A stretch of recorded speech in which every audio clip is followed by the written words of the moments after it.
Yesterday, we talked about some of the challenges associated with diagnosing adults with mental health concerns. Right. Today, we're going to discuss an even more challenging task, and that is diagnosing children. I like your shirt. Oh, thank you. Diagnosing children with mental health concerns, or adults with ADHD. That's very nice. I've been sitting beside you for like 10 minutes. 10 minutes. And I just noticed that. Well, I've been focused on the today's article. Yeah. Written by Alan Francis. Right. Alan Francis, I think he was in charge of, he played some role in DSM-4 and 5 and he knows a great deal about the process of psychiatric diagnosis. I think he was in charge of the whole project, maybe with DSM-4 or 5, I can't remember. Mm-hmm. And he's written a whole book on psychiatric diagnosis. So he's really, really well informed. And that's one of the reasons why we chose this article. It was written by somebody who really knows the ins and outs of diagnoses. Right. But you're right. We talked yesterday about how easy it is to misdiagnose adults. Mm-hmm. Because you get inaccurate information or incomplete information, or people don't report everything because they don't think it's important. Right. It's even more problematic in children because now you have a child and a parent, so now you're getting two reports. Right. You have the whole school issue, and you have a developing brain. You have that changes over time. So what you see at age 8 may not persist to age 15. Right. Okay, it doesn't persist physically, and it doesn't persist mentally. Yeah.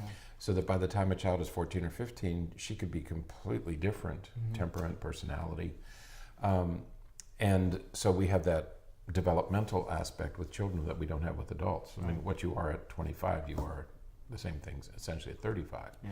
So you don't have as much developmental variation.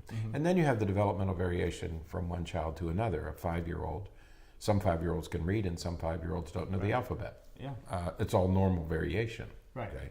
So it's a much more complex business in children. Hence the title, Diagnoses in Kids Should Always Be Written in Pencil. Right. Yeah, that's from Psychology Today. Right. Now, we posted 2 articles from Psychology Today, but they both discuss the same type of issues. And that is, again, the challenges associated with making some of these diagnoses. And so today we're going to focus on a few. In this article, Alan Francis talks about, he has a list of 10 things that he says are major factors that must be considered. Right. And we'll kind of mention them, but there's a few that we're going to highlight more specifically. Right, and he begins with a wonderful quote, and I want to read that. But he talks about 3 diagnoses in particular, and in the first beginning of the article, he says, the 3 most harmful fads in psychiatric diagnoses during the past 20 years have all occurred in kids, and then he notes that there's been a 40-fold increase in the diagnoses of ADHD, autism spectrum disorder, and bipolar disorder in children. And he talks about those 3 in particular. And you and I have talked about this many times. Right. Why? Remember when that study came out that, what was it, the rates of ASD, and we thought that can't be, 60. 1 in 60 or something like that. Yeah, 1 in 60, and we said 166, 155 now. Yeah, how could it be that high? Okay, and you look for different explanations, but we can't find any. And you and I know, because we developed an instrument to assess it, bipolar disorder in children. What a problematic diagnosis that was in the early 2000s. Absolutely. And we could feel the rates increasing, and you and I kept wondering, do they really have this disorder? Right. Okay. And so this is a fascinating, I think a really good look at those 3 diagnoses in particular. Not the only 3, but the 3 that have increased most dramatically. Right. So again, he talks about 10 specifically, but there's a few that we want to really emphasize. And the first is, and I think maybe it's best to organize it by source of information. You mean where these 10 came from? Or the information that we get when we're diagnosing a kid, when we're evaluating a kid, we're going to get information from a couple of different sources. Right. One is from the child directly, what he or she says. One is from the parent, what he or she says. Right. And we'll say parent and other adults, teachers, things like that. Yeah. And then all the adult caregivers. Right. Parents, teachers, grandparents. Absolutely. And then and then another perspective from what we see directly. Our observations. Our observations. Right. All right. And those three sources each of them introduce error rates. That's right. Each one carries with it some error, and we know that. Okay, but no matter what we do, there's a little bit of error. You know, the Heisenberg principle. Right. You know, where just by observing you change things. Okay? Right. So there's always a little bit of error in whatever we observe. Right. Right. So maybe it's best. How about if we do that? We organize it by the source of data. Right. Okay. All right. I threw you for a loop. I'll see if. Well, it's a conditional yes, because one of the things that Francis says is that one of the things that changed everything was the inclusion of Asperger's disorder in DSM-4. Right. Because now you have a mild form of autism. Okay. And it's often very difficult to and that's what you're talking about is. Am I looking at Asperger's disorder, or am I looking at just a shy kid, just a kid who, doesn't have really well-developed social skills, or is it Asperger's? That is to say, is it a psychiatric diagnosis? Right. You know, and that's what you're talking about when you get these three pieces of information. Right. Is this what it is? Right, and Okay, so because Francis talks about some of the structural issues that we have to use, sort of the framework that we have to use to make diagnoses. Right. And there are inherent limitations and issues and problems with that. Right. The fact that there are the number of diagnoses in the DSM-5 that there are introduces a whole new set of problems. And so, to me, that's sort of for some reason I'm just thinking all stats today. That's standard error. You're probably teaching this tonight, right? This morning, later this morning I got to go teach some of this stuff. But that's standard error. That's the error that's inherent in the system that we can predict and that we know. Yeah. We know that more people are going to be diagnosed with some of these things because the system has been created in such a way that more people are going to meet diagnostic criteria. Yeah. So, to me, the real crux of the problem is that when we are getting some of this information, some of the information that we're getting is good. That's right. And some of the information that we're getting is faulty. Not as good. It's faulty. And again, there's no intent here. Right. But it's just that people use words and we interpret the words, and sometimes we interpret them the way they were intended, and sometimes we don't. Right. The problem is with a psychiatric diagnosis, the implications are lifelong and significant. Right. Okay. Yeah. So let's think about some of the factors that, we'll leave off the clinician, the observation part, because we'll talk about that tomorrow. We're going to talk about clinician-based factors that contribute to misdiagnosis. We'll put that tomorrow because that's going to come with experience and interpretation and some of those kinds of things. So let's focus on the child and the caregivers. Okay, on their information. That's the main information that we're getting. Okay. All right. So when we think about, we can start with either one. We'll start with the kid. Okay. So when we see the kid, many times, not always, but many times, kids are brought to see a counselor or therapist or mental health professional, not necessarily kicking and screaming, but it's not necessarily where they want to be. They don't want to be here. Right. Their parents might want them to be here, but especially the teenager, but many children too. Right. They don't volunteer for this. Right. The parents say, we have to get another opinion here. Right. We are going at 3:00. I'll be coming to school to pick you up at 1, and we have a 2:00 appointment. Yeah. The child has no vote. Right. So when the child comes, especially those first few visits, our goal is really just to build rapport well enough to where the kid will talk to us. That's right. Building a therapeutic relationship with a child isn't a science. Right. It's an art. Right. And you gain experience over time, but you don't automatically start. With an adult, an adult volunteers to come in. Right. And they're typically you're right. They're typically very, unless it's court ordered or there's a divorce or they're there under duress for some reason. But typically, adults come in on their own and are willing to disclose more, not all, but they're willing to disclose more information because you have a partner. Children are resistant. They're there not of their own free will, and they're more resistant, so it takes longer to build a therapeutic relationship with a child. Right. So that's our first obstacle, is that the kid doesn't necessarily want to be there. And so they're not going to be as forthcoming, as open, as descriptive as we would want or need them to be to really be confident about a diagnosis. That's right. They're not going to tell us everything. You know what every teenager holds on to is their drug. They don't admit to it. They don't know whether they can trust us or not. We tell them that we're not going to tell their parents. They don't believe that at the first visit, so they withhold those kinds of, have their boyfriends and girlfriends. They don't want to disclose too much about that. They don't want to disclose their late night phone use. They don't want to disclose drug and alcohol use, and so there's a lot of information that we don't get initially. Yeah, and it takes time for that to come out. Exactly.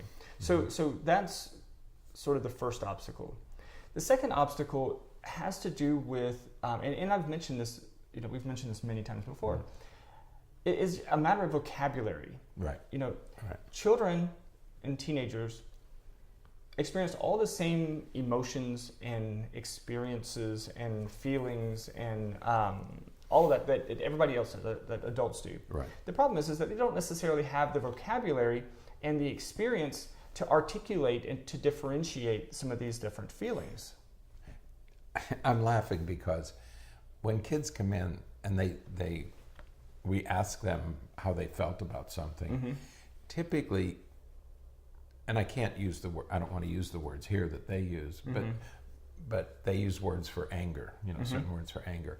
And then they'll come in and say, well, I was really upset. I was really angry. I was really this. Right? It's not that they were angry, it's that they were hurt. Right.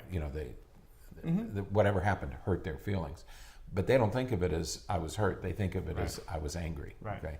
So you're right. They don't have the vocabulary to label all of their emotions accurately until they're, sometimes even teenagers don't have that vocabulary. Exactly. And sometimes adults don't. Right. They'll just come in and talk about their anger. Well, it's really that they were hurt. Right. And we work to differentiate by, you can figure out creative ways to ask things like, were you mad, or were you sad mad, or were you, worried mad, or were you, because mad, angry is a generalized emotion that is used to represent stress and anxiety and depression and sleepiness and hungry, and it, it is sort of a universal emotion there. And so we have to weed through that to figure out what we're really talking about. And so vocabulary is a very big obstacle that we have to get over to make our diagnosis with kids. Right. Yeah, it is. It's an enormous obstacle because they don't have the words. Right. They don't have the accurate descriptions of what they're feeling. Right. Now, and then sort of the third big issue that comes from the child, him or herself, has to do with the way in which they attribute other things. And this is when they are attributing what's happening with their parents.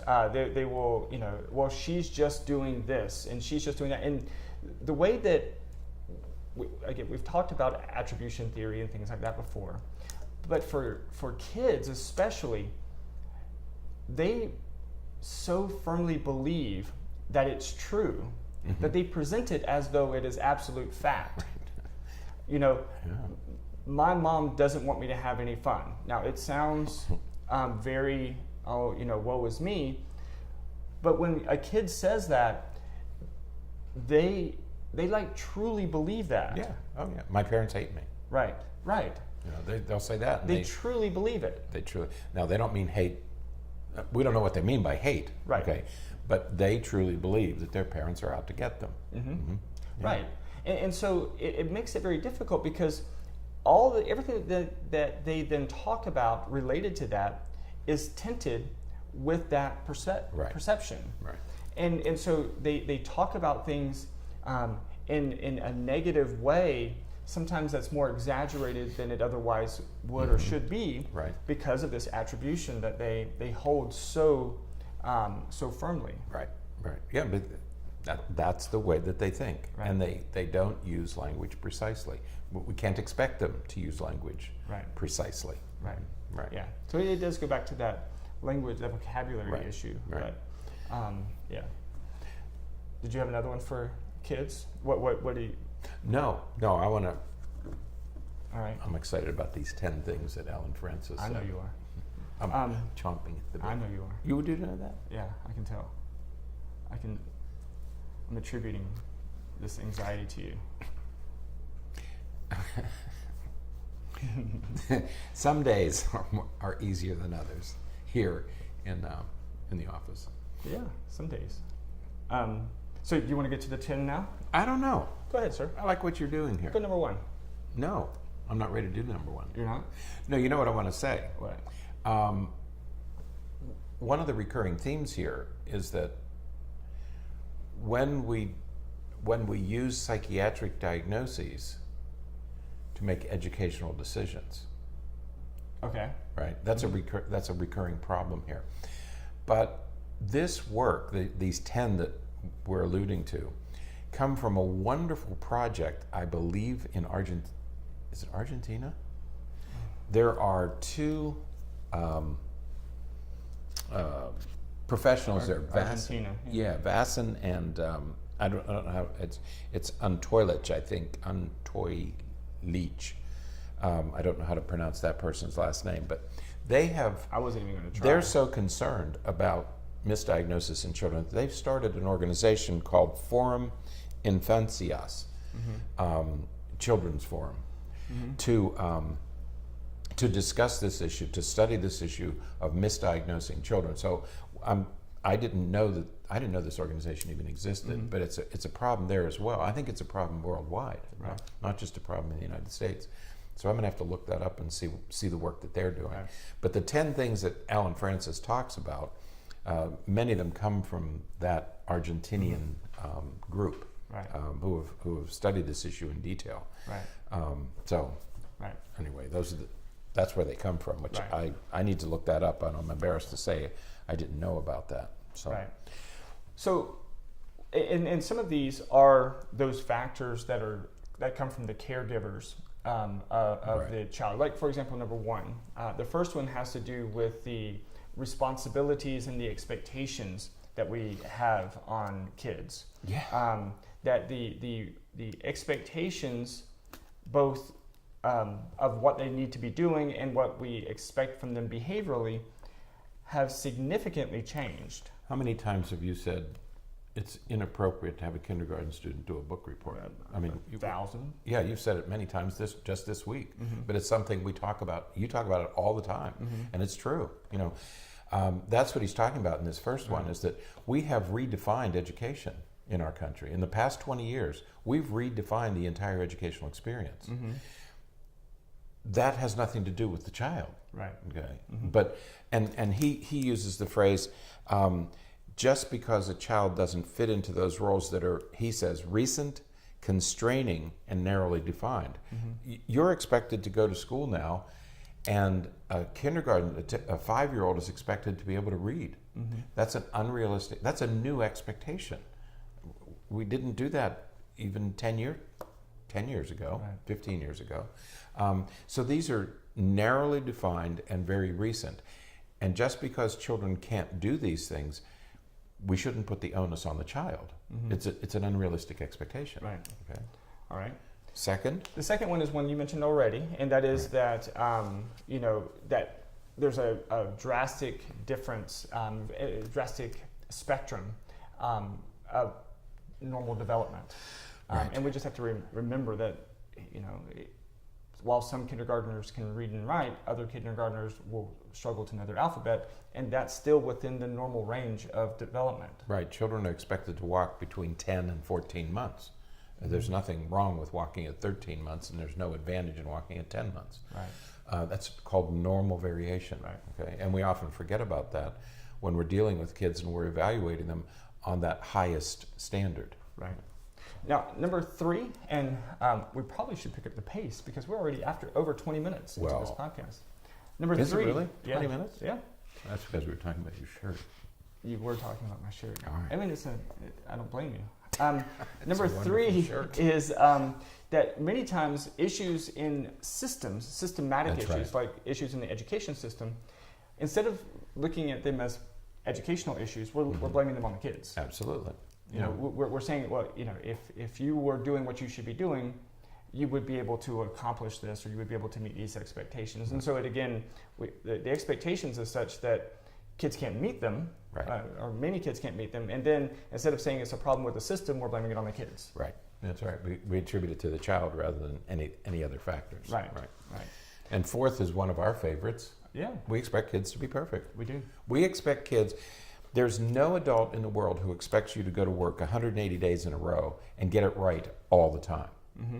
Right. It's just not, nobody expects me to get it right every single day or to be in a perfect, productive frame of mind every day. We acknowledge that adults have good days and bad days, whether it's a professional athlete, whether it's, no matter what it is. The only thing I want to have perfect is my surgeon. Right. We expect perfection there, right? We do. But children are expected to come to school every day, Right. to be attentive, to be alert, to be productive, to be well behaved. Right. We don't expect that I don't think we expect that anywhere else. In baseball, if you get it right 1 out of 3 times, you're a superstar. Mm-hmm. If you get it right 1 out of 3 times, Right. okay? We don't expect that kind of consistent performance day after day after day after day, except in school. Right. I don't understand that. Right. Now, number 5 is, when a student is struggling, for whatever reason, we require basically a psychiatric diagnosis in order to give them help. In order to give them special services. Right. If you have a diagnosis, right. we can give you special services. Right. And that's something that we rarely talk about in our country, but that's something that we really need to put a stop to. Right. You don't use a psychiatric diagnosis to get educational services. Right. Okay. Again, we don't do that anywhere else. Right. We only do it in education. And this goes on to number 6 as well, that just because you have some variations in behavior, Right. doesn't necessarily mean that you have a psychiatric disorder, Right. That was number 5, or 6, that there's some chemical imbalance in your brain, Exactly. necessitating medication or something else. Yeah. Alan Francis refers to that as biological reductionism. Right. You don't reduce everything to biology. Right. Everything is not a chemical imbalance or a structural anomaly. Mm-hmm. There are other factors like environment and social factors and temperament and all these others that contribute. It doesn't all reduce to biology. Right. We need to be very cautious. Right. Now, earlier this week, we had a meeting where number 7 kind of poked Yes, his we head did. out just a little bit. Right. And that is that, when it comes to making a diagnosis, it takes a lot of time, especially when you're working with kids. That's right. And the system is set up in such a way that we're expected, as the mental health professionals, we are expected to know a diagnosis and be able to give a complete and comprehensive treatment plan after seeing them for about 45 minutes. That's right. Now, we talked just a little bit ago about the fact that first visit is not a visit that they necessarily want to be in. Right. That's right. But we're expected to have all the answers after that 30 minutes. Earlier in the podcast, we said you're not getting all the information. Even Right. even with an adult, you're not going to get all the information in the first visit. Right. You and I have talked about that many times.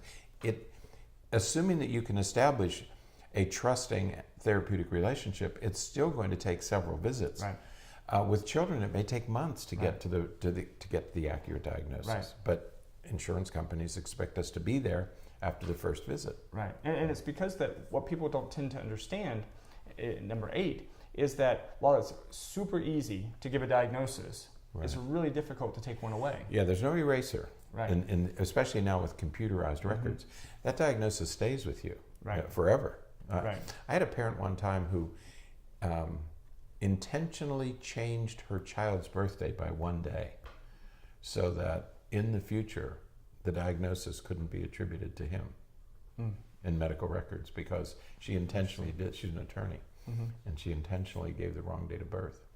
Interesting. By a day. And so it looked like a typo, but it couldn't be attached to him. And if the diagnosis didn't hold across time, it wouldn't be his. It's interesting. Now, number 9 is that, again, it's kind of related to what we were talking about earlier, that many times laws and rules and regulations are written with a specific diagnosis in mind. Right. And so, again, to access services or supports or anything related to that, you have to meet that diagnostic criteria. That's right. Education law is federal law. I mean, the regulations were written around these diagnoses, and we often forget that these are federal regulations that we have to follow. Right. And then the final is that, of course, we don't have a crystal ball. We can't. I said this yesterday. I think we don't know what we don't know.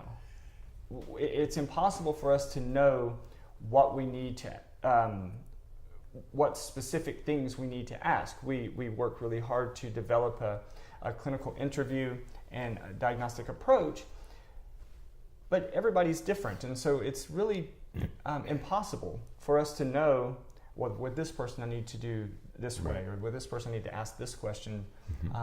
We just don't know. We don't know what it's going to look like 4 or 5 years from now. You and I stumbled into that when we first started seeing kids with emotional meltdowns, what was called bipolar disorder in those years.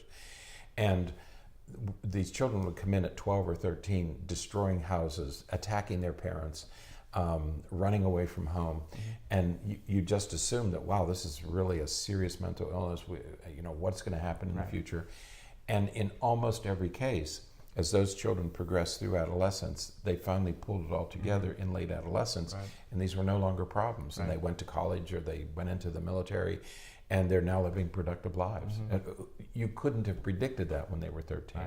So he's right. We don't have a crystal ball, and with children, and so we don't know what it's going to look like 10 years from now. Absolutely. So needless to say, for all these reasons, it's really difficult to diagnose children. Right. It's easy to make mistakes. And it's going to need consistent revising, because things change as we get more information, as we understand things a little bit differently. It's going to be things are going to change. So we've got to be cautious. All right. Tomorrow we're going to talk about clinician-based challenges and factors that contribute to misdiagnosis, and that's. Hopefully that one won't be as long. This one's almost 30 minutes. So we're sorry for the longer podcast. But we have to take care of the children. Right. And Richard has to talk about my shirt, so I appreciate that. Yesterday you had flies on your shirt. I did. Could you see them on the video? I don't know. Yeah, yesterday he had a shirt that has flies all over it. I mean, not real flies, fly prints. And not trout flies, garbage flies. Is that a new genus? Garbage flies? Garbage flies? There are flies you use for fishing. So I see. It wasn't an Orbis shirt. It was a garbage fly shirt that his wife bought. It's an interesting shirt. As he said, some days here in the office are very interesting. So some days it's easier than others. What day is it today, by the way? I've lost all track of the time this week. I think it's still yesterday. All right. Until next time. Like we're coming back from the Philippines. What day is that? I have no idea. I don't know anymore. Until next time. Stay. Which could be just in a few minutes. Who knows? Stay happy, stay healthy, don't forget to be afraid.